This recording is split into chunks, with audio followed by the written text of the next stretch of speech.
Okie dokie. Now, this is definitely worth a conversation. When it comes to the positions where Ruben Amorim can't really coach from within, it's probably going to be his wingback roles. Hence why we're signing Patrick Dorgu, and why David Ornstein has just come out with the news that Manchester United are already exploring a deal to sign Geovany Quenda from Sporting Lisbon. No formal offer just yet. United are looking for him. Of course, he's not 18 until April, so we couldn't even sign him in January. And Ruben Amorim has already said that he wouldn't go after his former players. But look at the price there. Expected to cost less than 40 million euros. Let's read through this full article and have a conversation about this, because I'm going to show you a lineup at the end of the video that I think you're going to like. All right, United are exploring a summer move for Quenda from Sporting. United are exploring a deal. No formal offer has been made, but United are looking into a move for the 17-year-old Portugal youth international who turns 18 in April and is expected to cost around 40 million euros. Okay, around 40 million euros. Still, that's a lot cheaper than I thought it was going to be. Of course, Quenda broke through under Amorim. I think he played the under-17s championship. He's had a bit of a massive rise there. For now, United are prioritising business in the winter market, and work on the next window will be stepped up subsequently. Wow. Now, this will come as no surprise to anybody. If I was to name two players, this isn't Captain Hindsight speaking, if I was to name two players that I would expect Amorim to be interested in signing, it would be Quenda, and of course it will be Gyökeres. The Gyökeres situation is, we'll see what goes on there. But Quenda, what position does he play? He plays in the right wing-back role. He broke through from the youth team. He was a right winger, came into the first team, as I said, was promoted by Ruben Amorim and made that role his own. He is another athlete. And if you compare this to what we're kind of moving away from and what we're moving towards, the idea of Patrick Dorgu on that left-hand side, a natural left footer, can hold the width, offers real threat, but also is an absolute athlete on and off the ball. You won't push him off the ball. You're going to struggle to get him off the ball. And then you've got Geovany Quenda, who is only 17 and has his whole career ahead of him. That would absolutely fall in line with the types of signings that United are making. And this is one I would be really excited for.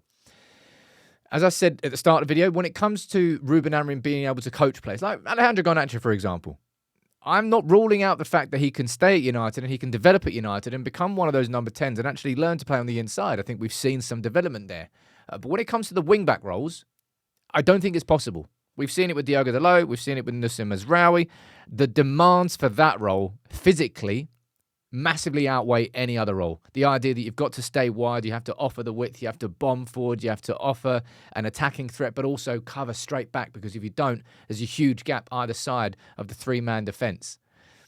And this is somebody who, again, you might say it's Captain Hindsight speaking here, but the fact that United are already putting the legwork in January certainly points towards a plan, and that's something that we've wanted our club to have for a long time. The plan was, it felt very clear. Wing back in the winter market, we've got Patrick Dorgu. Wing back in the summer, also going to be a priority. Those two positions. And I want to show you this, right? Could this be an 11 that we see at United next season? And the difference it would make simply by having two new wing-backs. Maguire, Yoro and Martinez. I don't personally think that United are going to invest in a centre-back this season. I think we did it last summer too. I think we're going to be happy with our options. You've got Aidan Heaven who's come through. Johnny Evans will probably leave, but not going to be too much change. You may well get investment in central midfield. We'll find out that. But Quenda on the right-hand side, a left-footed right wing-back who can cut inside, offer the different shapes and patterns and movements that Ruben Amorim wants. The sort of role that Ahmad has been playing this season, but by having Quenda there, it allows Ahmad to drift further up and play as that right attacking midfielder.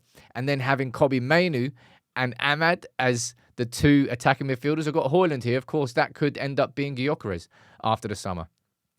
Who knows what United are going to do? I'll be surprised if we don't sign a striker, but there's no point in me putting a striker into this formation because it's not a conversation yet.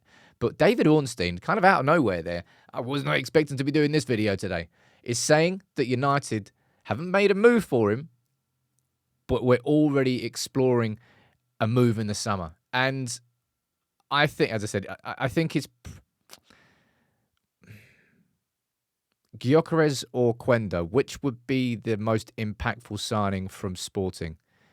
I think you probably say Gyökeres, given how we just don't have a focal point. We don't have the pace or power up front that we need in this team.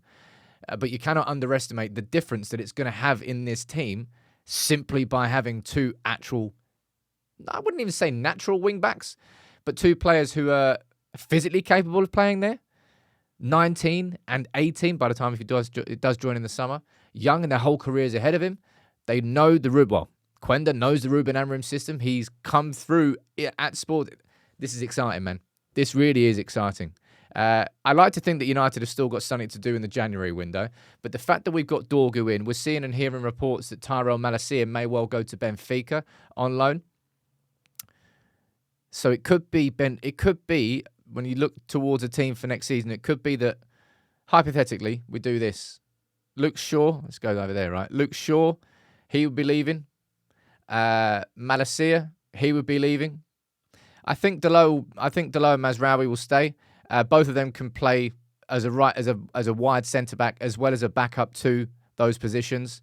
Of course, there's going to be a lot more changes in terms of other players leaving. But Dorgu and Quenda on the wings as wing backs, offering the real width. Okay,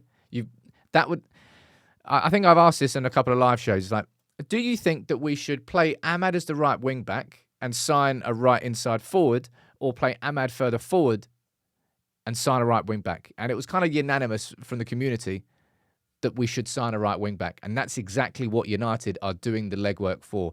40 million euros was not what I was expecting. I remember reports originally emerging from Portugal suggesting around about 50 million. And I thought it was going to be there, probably even more, if I'm being completely honest. And it certainly would be for Victor Gyökeres. And it may well be the price that rules us out of moving for Gyökeres, because there's going to be loads of other clubs that are interested in signing him. But this has put a big old smile on my face. That strikes me as a perfect signing. Sure, it's a perfect signing for Amorim's system. But regardless of that, look, who am I kidding? It will always be a risk if you spend that amount of money on a teenager. And there's no guarantee of return. But United are clearly backing Amorim. Of course, it will be the first summer with Amorim. Of course, he's going to be backed. But buying players like Geovany Quenda, who will have the value in the future, that aren't on the way down in their career, far more likely to be able to. I've already explained this. I'm not really looking at Geovany Quenda if we bring him in as a sustainable signing just in case it doesn't work out. I'm just looking at him saying that is a perfect right wing back for this system. And I love the idea of it, that Dorgu's on the left and Quenda's on the right. You can let me know what you think in the comments below. I didn't expect to do this video today, but because it's David Ornstein, it's definitely worth covering and it's definitely worth having a conversation. Let me know what you think in the comments.